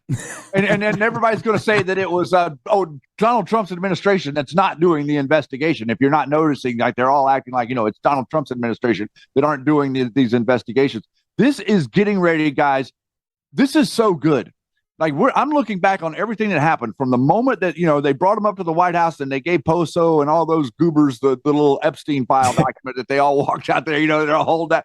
From that moment on, this thing became Donald Trump's little toy to play with these people with. This is how he lured them. He lured all of them, Tucker, Candace, all of these people online, the Hodgkin twins, Owen Schroyer, InfoWars, all these people, he lured them right into the little trap by saying the Epstein files are a hoax. And they all did like Democrats do. They take and they spin what you say into the most ridiculous thing that you could have possibly meant and then run with it as a news story because they conflate reality just like Democrats do. And then they pretend like they can't understand things or you're too dumb to figure it out. And then they make all this noise. Well, thank you, Donald Trump, for again exposing. And thank you for doing it enough time so that we can get rid of these 40-some people and actually put some new blood in Congress next year. We're going to run the gamut with these people in 2026 and bury this corrupt temple for good. Yeah. And, it's like Donald Trump has got the laser pointer playing with all the MAGA cats, the fake MAGA cats. 100%. Like every single one. The only people not addicted to the laser pointer are the people that are really MAGA. Yeah. Boom. All right. So this is Harvard. This is Larry Summers stepping down and taking a break from OpenAI board of directors and Harvard. Check it out. Check this out. Some of you will have seen my statement of regret, expressing my shame with respect to what I did in communication with Mr. Epstein, and that I've said that I'm going to step back from public activities for a time, but I think it's very important to fulfill my teaching obligations. So, with your permission, we're going to go forward and talk about the material in the class. Some of you will have seen my... Wow. So you go to Harvard and you got, Larry Summers apologizing for Harvard's, interaction with Jeffrey Epstein. Isn't that crazy, Shady? I think that it's an amazing moment. I think that we are bookmarking this moment for a chapter in American history that's currently closing. This chapter is closing on American history and all of this stuff that we have been inundated with. You talk about globalism, DEI, all of these narratives that come from the media.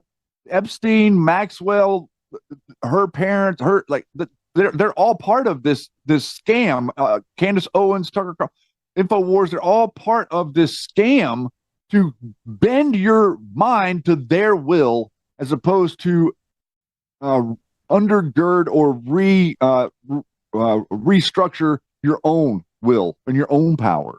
That's what people should be doing. People should be inspiring you to be you, not inspiring you to be more like them. And whenever you kind of see this, like I saw a comment somebody said earlier about Steve Bannon being pro. Of course, Steve Bannon is pro-Trump on the surface, but is he actually espousing a pro-Trump message? Well, why is he doing all of this underhanded stuff in the way that he talks about it? Why is the people around him and his little narratives more important than the truth? Yeah. Now we got another boomerang with Hakeem Jeffries, right? We showed you that he's got ties, but he was on CNN. Check this out, Jay. And he was asked about Plaskett. For being here, obviously a lot of movement up on Capitol Hill today. And you heard Stacey Plaskett there. She was arguing her texts with Jeffrey Epstein were not illegal. But in your view, were they appropriate?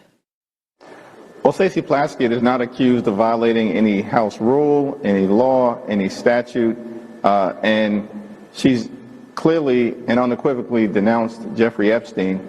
And I think what the survivors fought for today is the type of transparency that came out of the House, went through the Senate, and is now on its way to Donald Trump's desk, where hopefully he'll sign it into law. Because at the end of the day, all the American people are asking for is just the truth, the whole truth, and nothing but the truth, which is why these Epstein files that Donald Trump and his administration has been hiding for months need to be released.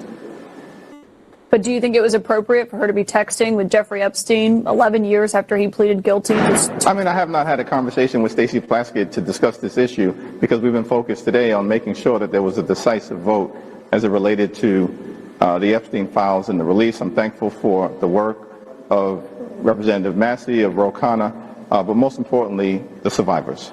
Do you plan to talk to her about it?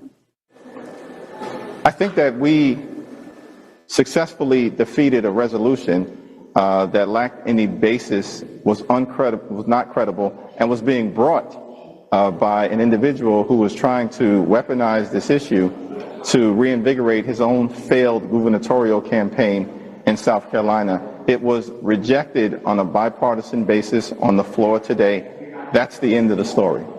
Yeah, I was just asking if you personally believe messaging with Jeffrey Epstein, who is at that point a registered sex offender. What about the guilt by association? It only works on Trump, right? What about, you, Hakeem? What about taking money, Hakeem? What about you, Plaskett? Now, remember, Stacey Plaskett said that she was going to give back the money that she got from Jeffrey Epstein, but she reneged on that, Shady. Yes, she did. Well, I would just like to ask the audience, scenario. It's easy to do. It's not hard. What happens in the media if information comes out and shows a timeline where Jeffrey Epstein is texting with Jim Jordan in real time, and Jim Jordan in real time is asking questions of someone sitting there at the table that's testifying, a question that Jeffrey Epstein prompted him to ask the person? What would the media do? Come up with it on your own. Mm-hmm. You tell me. Now let's look at this, Shady Grove. We have Stacey Plaskett. I think, this is Plaskett. Plaskett was saying that she was trying to get to the truth from Epstein. Listen to this, Shady Grove. Oh, my God. And then she straight up lied. Check it out.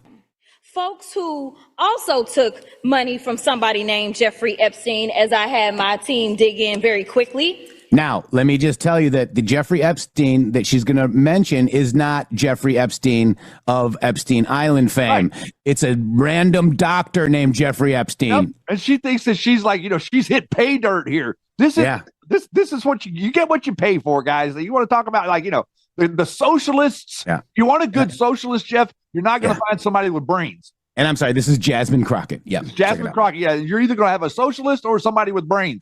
You have both. Mitt Romney. The NRCC. This is all a lie. Lee Zeldin. Lie. George Bush. Lie. Win Red. Lie. McCain Palin. Lie. Rick Lazio. Lie. I just want to be clear. If this is the standard that we're going to make, just know we're going to expose it all. And just know that the FEC filings, they are available for everybody to review. This is absolutely ridiculous. It is ridiculous because this is not Stacey. I messed up, guys. This is, I have the wrong one here. Yeah. You really messed that up. It happens. It happens. But yeah, these people are just straight up lying, Shady Groove. Well, I mean, I would check that, Here. A lot of people in our movement do this thing too, Jeff. They forget to look at the middle name initial. Yeah, that's right. And this is Congresswoman Backtrack. That's right, they do. This is Congresswoman Backtracks on keeping Epstein donations. We've done a big deep dive on Sussman and ProPublica and all of that. We know all about you guys and the island and Parler and all that, guys. We know all about your schemes and scams, Shady. We know all about it right here on the MG Show. And I think we gave you a pretty solid review on Monday. Yeah. Was it Monday or yesterday? I can't remember. I thought it was Monday that we kind of went back through the whole review of Parler and the connections to Bongino and stuff like that. Gotcha. And remember, there's nothing to see here, guys. The Democrats are like, nothing to see here. But go all in on Donald Trump. And again, everything that was disclosed about Trump, the mainstream media tried to make it a big deal. It was nothing that hadn't already been out there, nothing that President Trump hasn't already explained dozens of times to the American people and the national public.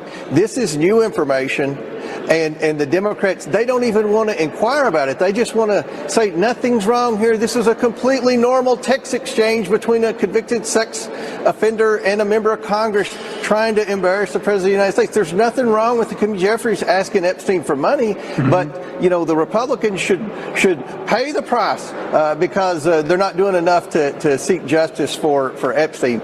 We're going to continue to investigate this the atrocities of Epstein and Maxwell, and we're going to continue to give the American people full transparency. That's what the Oversight Committee is doing, despite the Democrats' effort to score political points by embarrassing Trump.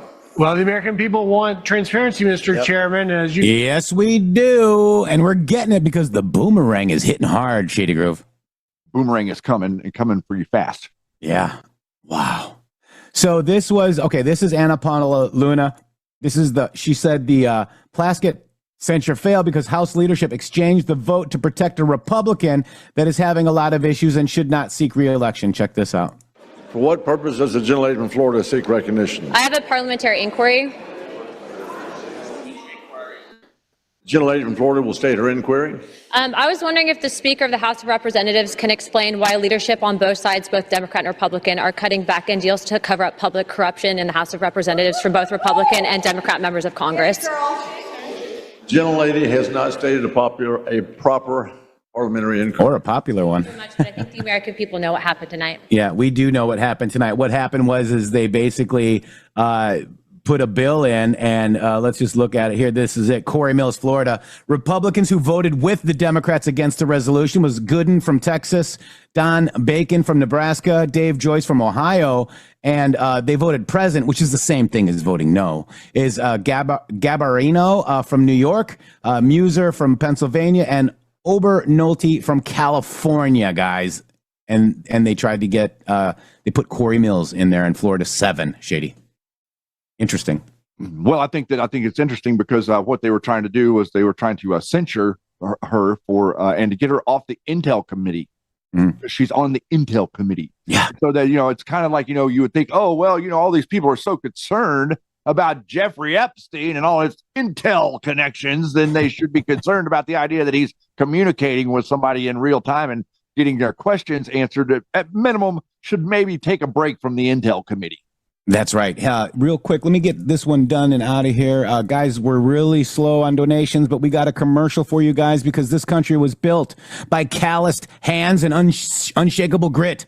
At Sia Mud Apparel, they make gear for the ones still doing the hard work, the forgotten men and women of rural America. Every piece they make is American-made, patriotic, and built to last. It's rugged, durable, and made for folks who just don't quit when the job gets tough. And right now, buy one, get one free. You got a BOGO all the way through Thanksgiving. Plus, if you send us a photo of your Sea of Mud gear, we'll hook you up with a 25% site-wide discount code for your next order. That's amazing. Don't wait. Gear up, stand tall, and show what rural rural America is made of. Head to seaofmud.com right now. That's seaofmud.com. Use code Rumble for 15% off. And just a little quick note, guys. I just want to let you know that we've reorganized the show, and we've reorganized the show with Rumble and working with their ad program. But I'd also like to let you guys know that you're getting a little bit more content now. We're not going back to the 5-minute break at the top. 2 times this week we went through the commercial break, so we've reduced the amount of commercials that are coming to you tremendously. So we kind of need, it's we need looking really light right now for November. So if you could help us out, it'd be great. So, Shady, I just want to just explain something real quick, because sedition, 18 USC 2387 cites that, quote, activities affecting armed forces generally criminalizes knowingly advising, counseling, or urging any member of the U.S. military to disobey, desert, or refuse lawful orders with intent to interfere with the military operations or loyalty. That is what you call sedition. Is that what this is right here, Shady? Check it out. Yes. Senator Alyssa Slotkin. Senator Mark Kelly. Representative Chris DeLuzio. Congresswoman Maggie Goodlander. Representative Chrissy Houlihan. Congressman Jason Crow. I was a captain in the United States Navy. Former CIA officer. Former Navy. Former paratrooper and Army Ranger. Former intelligence officer. Former Air Force. We want to speak directly to members of the military and the intelligence community who take risks each day to keep Americans safe. We know you are under enormous stress and pressure right now. Americans trust their military. But that trust is at risk. This administration is pitting our uniformed military and intelligence community professionals against American citizens. Like us, you all swore an oath to protect and defend this Constitution. And right now, the threats to our Constitution aren't just coming from abroad, but from right here at home. Our laws are clear. You can refuse illegal orders. You can refuse illegal orders. You must refuse illegal orders. No one has to carry out orders that violate the law or our Constitution. That's a lie. We know this is hard and that it's a difficult time to be a public servant. But whether you're serving in the CIA, the Army, or Navy, the Air Force, your vigilance is critical. And know that we have your back. Because now, more than ever, the American people need you. We need you to stand up for our laws, our Constitution, and who we are as Americans. Don't give up. Don't give up. Don't give up. Don't give up the ship. Wow. You want to talk about destroying someone's life? Any human being in the armed forces, in the intelligence community, in the Navy, I don't care where you're at. If you're dumb enough to listen to that and to actually disobey direct orders, then you should be put in the brig and dismissed immediately. I mean, pronto. Almost the idea that these people are able to go out there and put that to tape should constitute some sort of visit to them. Exactly who do you think that you are? And maybe, just maybe, you could threaten them with some legal parameters for this nonsense. Yeah, it's crazy, guys. You can't do that, guys. That'd be like saying, oh, well, if you're in the middle of Iraq and your commander tells you to go out there and start shooting at them, and instead you go the other way. That's the same thing. There is literally no difference. I'm not making mountain out of a molehill there. This is the bedrock, everyone. If you sign up and you volunteer and you want to be part of the armed forces or the intelligence community in America, then you best learn first to listen to your direct commander, to your chain of command directly. If you can't do that, that's you can have no leg, you can have no arm, you can have half a brain and still do that. It's so crazy, man. I mean, that's borderline treason. I mean, she that Slotkin, we told you she was from the CIA. Now has to admit it because she was exposed. Shady, remember that? I do remember that. And also the Spanberger that just became governor of Virginia is one too. Yeah. Unbelievable, guys. Virginia company, by the way, interestingly enough. Yeah, if you imagine that. We got another pesky Q-proof, Shady. We were talking about it yesterday, but I got it pen to ink, if you will, or ink to pen or whatever. But what do we have here, Shady? We have a pesky Q-proof regarding those not seeking re-election on 11/13, and it was also updated. Who are the 47 members of Congress not seeking re-election? There's a post number 24 on 11/1/17. Any person making statements that they will not be seeking re-election was put in submission for the betterment of the country and will not be prosecuted, and all will do as told. You will see more of this occur. Not yet normal. yet disregarded. And even on the Democrat side, as campaign season approaches, 47 members of Congress, guys, are not seeking re-election. This is the highest number in recent years. Some, including several high-profile lawmakers, are retiring from politics altogether, while others are running for other political offices, either in their state or in the U.S. Senate, guys. But look at this, Shady. Look at that. Talk about music to our ears. Look at that. Yeah, that's real. And all these different positions, whether they're Republican or Democrat, doesn't matter. We can contest the seat. We can see. Because what happened last year was, nobody talks about this in the media, Jeff.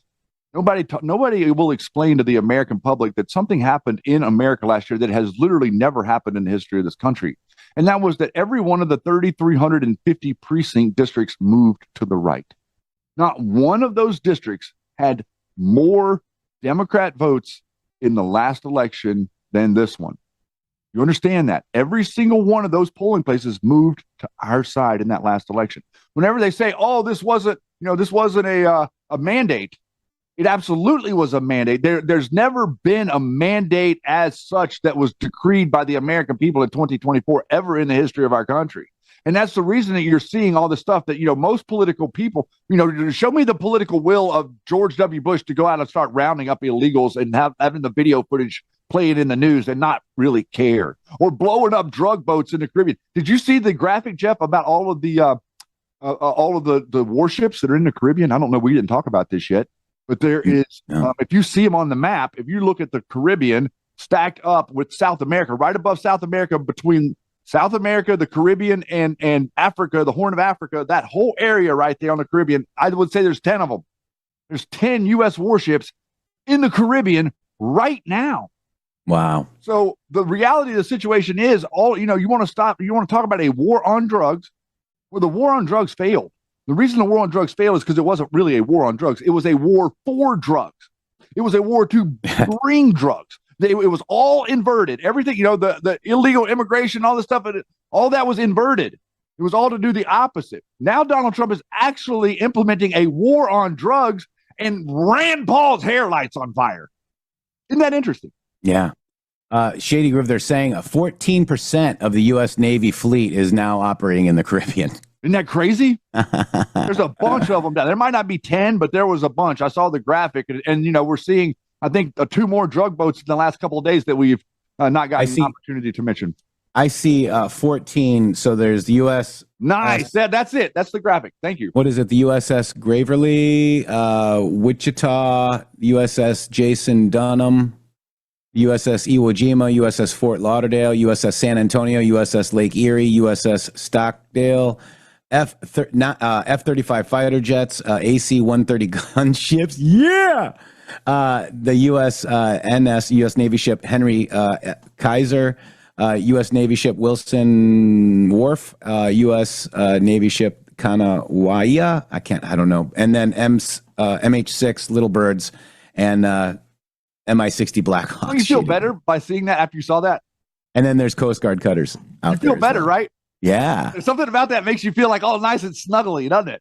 I mean, that's really what you call a war on drugs. I mean, yeah, like defending the border. Like, come on, bring it. Where are you? And also not to mention that's the Caribbean. Now we're talking about the South or the Eastern Pacific also. There's also some presence out there. And 2 of those boats for the last week were taken out of the Eastern Pacific, which is like trying to run out of Mexico up to the California border. So all of this is being, like I made the comment to somebody that was all animated on drugs. Like, you better stock up. Like all you little liberal Democrats, that are all addicted to your MDMA and your cocaine and all your drugs. I would recommend you stock up now, because there's not going to be much of a supply soon. Wow. I mean, we've covered a lot today. Let's go ahead and cover this at the end of the show. This is, let's just play this little clip here from the ABC lady that got slapped down by Donald J. Trump. She doubles down. Check it out. Hey, Mary Bruce with ABC News here, and it has been quite a day here at the White House. The president welcoming for the first time in 7 years the Saudi Crown Prince Mohammed bin Salman back here to the White House. He had been branded a pariah for his human rights abuses, but the president welcoming him with open arms. And we had a chance to ask him questions in the Oval Office. The Crown Prince is not someone who often faces the press, and I asked him point blank why Americans should trust him, given the fact that U.S. intelligence concluded he orchestrated the brutal murder of Washington Post journalist Jamal Khashoggi, and that 9/11 families are furious that he is here in the Oval Office today. And President Trump pushed back on that questioning. He argued that journalist Jamal Khashoggi was controversial. He said, quote, things happened, but that the Crown Prince didn't know anything about it. Bin Salman then responding as well, saying it was a huge mistake, but defending his handling of this, the way that Saudis have investigated this, and he said they're working to ensure that something like this doesn't happen again. Hey, Mary Bruce. All right, so who is Adnan Khashoggi, Shady Groove? Let's just kind of go through it, and then I'll let you add Jamal. Khashoggi's murder was set up by to alienate the Crown Prince on the world stage, guys. Okay, that's why the C_A did it. If you don't know who Khashoggis are, Adnan Khashoggi, Jeffrey Epstein's sole financial client and the CIA's favorite gun runner, then you're not very well read on this stuff. Khashoggi was not a journalist. He was a public commentator who leveraged his family's ties to the CIA and MI6 to get his op-eds published in CIA's media platforms, like the Washington Post. Enough with the pearl clutching. Alex Jones, Adnan Khashoggi, the late Saudi billionaire, was a financier behind Genesis Intermedia, Alex Jones's platform. Michael Flynn, Saudi in Khashoggi case, met Flynn, an Israeli strategist on Iran regime change. Robert Mueller looking into 2017 meetings between Rida Intel official Ahmed al-Asiri, Flynn, and Joe Zamel of the Psy Group, guys. So, and then Shady, do you want to cover this? Yeah, you can just read it if you would. To understand the MSM's over focus on certain people and events, we must gain more context on what was that person or event's significance to the global blackmail intelligence control game. Jamal Khashoggi was a general to them. So was Soleimani, Maxwell, Epstein, Weinstein, to name a couple. And look at this, Shady Grove. Sauce.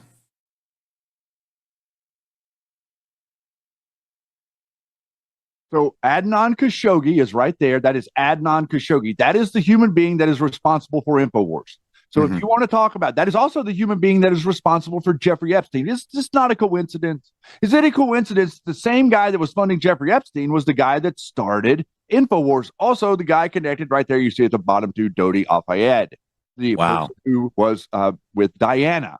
Okay, this is a global game of risk. And you guys are out there that are paying attention to people like Steve Bannon and paying attention to people like Alex Jones. You're playing checkers. You're literally playing checkers. You might as well just, kind of go on over there and just sit in the corner, because nobody understands this game like we do here.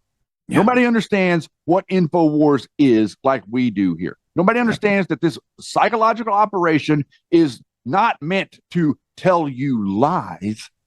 The psychological operation is meant to weaponize the truth. Yeah. You understand that? What we're doing, we could weaponize the truth. We could easily weaponize the truth just like they do. You basically make faux outrage about every single thing and then lead people down rabbit holes 24/7, never coming to any conclusions, but you can constantly talk about things that are true. Yeah. You have to understand that what it is that gets you somewhere is conclusions. These people are keeping you in perpetual non-conclusion land. Oh, we're just asking questions.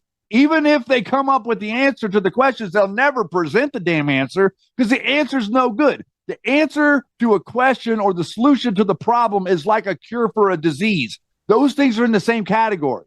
Keep them as far away from that as we possibly can. Yeah. Yeah, and we're going to be here telling you the truth and figuring it out, because obviously they really have a problem with this show, Shady Groove. Yes, they have a big problem with this show, and it's like I said earlier, the financing of what we're doing here is all supported by you, because all of the whole network, the network that originally thought, Matrix and Shady are doing, yeah, well, that was until they realized that we were on to them the whole damn time. And real quick to thanks Kimmy Mack, $25 Rumble Rant. Cram, thank you so much. $17. Susie Q, you both are awesome. Thank you so much. $20 Rumble Rant and a 17 from G Brothers to match Cram. And Shady, we're out of here. Holy moly. Thank you guys so much. I'd like for, if you can't make a donation to the MG show, please, please, please, if you're on Rumble, it means so much to come to Rumble and to have an account and to click this like button. I'm begging you guys. You guys have no idea how much this helps us. You know, the number of viewers that we get on a monthly basis helps us and has taken the burden a little bit off of you guys. But we can't completely relax here. We got to understand. You know, it's like if you want us on the air, you got to be participating in what it is we're doing. Amen. Amen. Thank you, Shady, and thank you, Yeti. Thank you, everybody. We'll see you guys tomorrow. We got the little black book blues boomerang, Shady Groove. Here we go.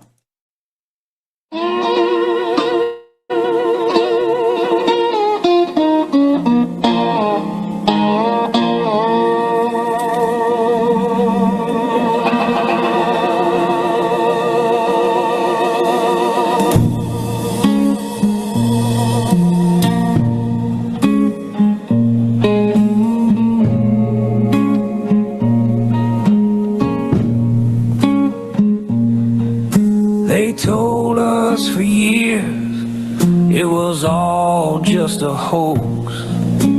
Right-wing fever dreams and conspiracy jokes. Orange man bad, that's the only real crime. While the island ran quiet with powerful dimes. Bill flew 26 times, said I barely recall. Hillary's pal Harvey laughed in the hall. They pointed at Trump like a magician's left hand, while the right hand kept signing for underage land.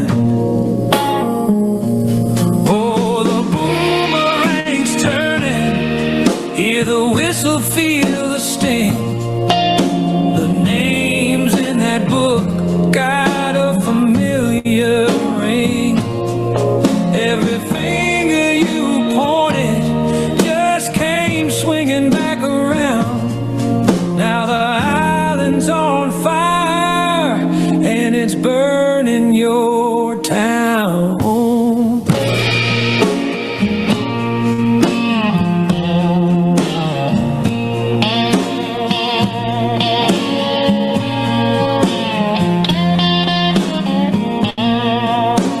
Scream, believe women, except when they flew, except when the pilot logged passenger 2. Plaskett took Epstein cash, 20 grand and change. Jeffries pocketed 40 from the very same exchange. Called us conspiracy nuts in the street, while the Lolita Express had their names on repeat. Media mavens with anchors so sleek told us nothing to see. Move along, go to sleep.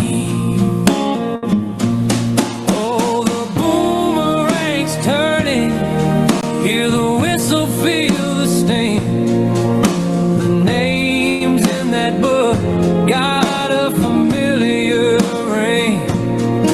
Every finger you pointed just came swinging back around.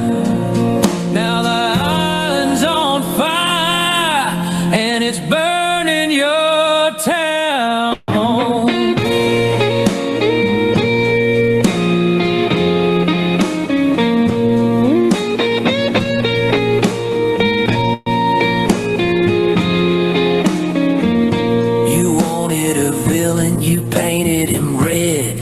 Thought the mirror would show your own head. Plaskett on the floor yelling stunt, recipe for chaos, while our own campaign ledger still reeks of his cologne. Jeffries preaching justice with Epstein in the till, saying victims should stay nameless. Boy, they're nameless still. You screamed about cages and kids in the night, while your donors drank champagne on a pedophile flight.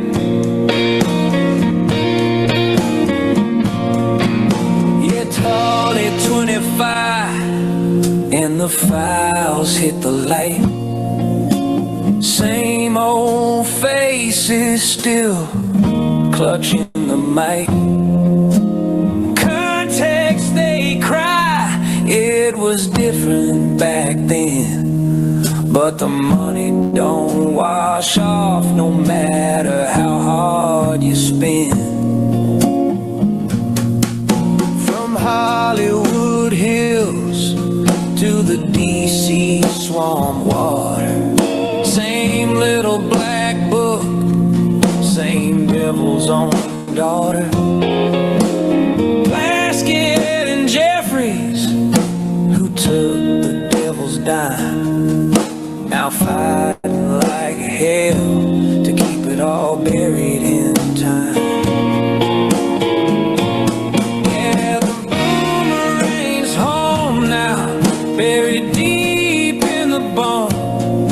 Every stone that you threw just got etched with your own. You wanted a monster, congratulations, my friend. He wrote you a check, and he's cashing it in.